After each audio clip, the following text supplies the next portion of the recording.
ভয়, আতঙ্ক, ক্ষণে ক্ষণে মনে পড়ে যায় সেই বিভীষিকাময় মুহূর্তের কথা। কাউকে বিশ্বাস করতে পারছে না ধর্ষণের শিকার রোহিঙ্গা তরুণী। মানুষ দেখলেই অবিশ্বাস ভর করছে তার উপর।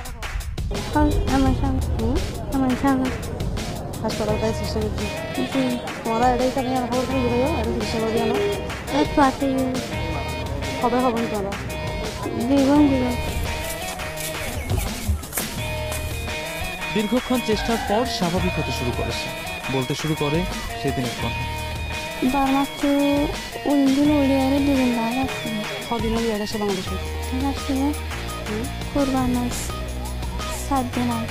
ওদের বাসায় কয়েকজন মিলিটারি ঢুকে, প্রায় ৬-৭ জনের মতো।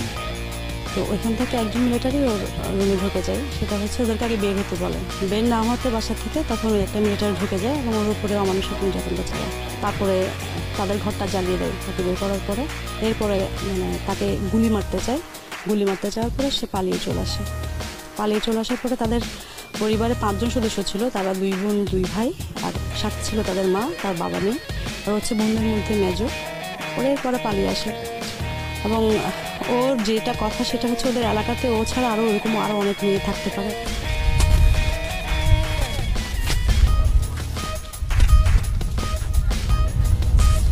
খাড়া পাহাড়ের উপরে অনেকটা লোকচক্ষুর ভয়ে তাকে বিচ্ছিন্ন করে রেখেছে তার পরিবার। এসব কারণে প্রয়োজনীয় স্বাস্থ্যসেবাও পাচ্ছে না মেয়ে।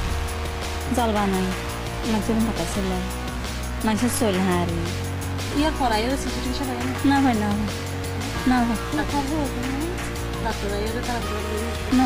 না। রোহিঙ্গা নারীদের নিয়ে কাজ করা একটি সংস্থা জানালো, স্বাস্থ্যসেবা দেওয়ার ক্ষেত্রে বিভিন্ন সীমাবদ্ধতার সম্মুখীন হচ্ছেন তারা। তবে জানালো, আগের যে কোনো সময়ের চেয়ে ধর্ষিতা নারীর সংখ্যা বেড়েছে। আপনাদের সবকিছু আমাদের কাছে প্রাইভেসি থাকবে, আমরা কিন্তু কমিটেড আপনাদের কাছে, আমরা সবকিছু গোপন রাখবো।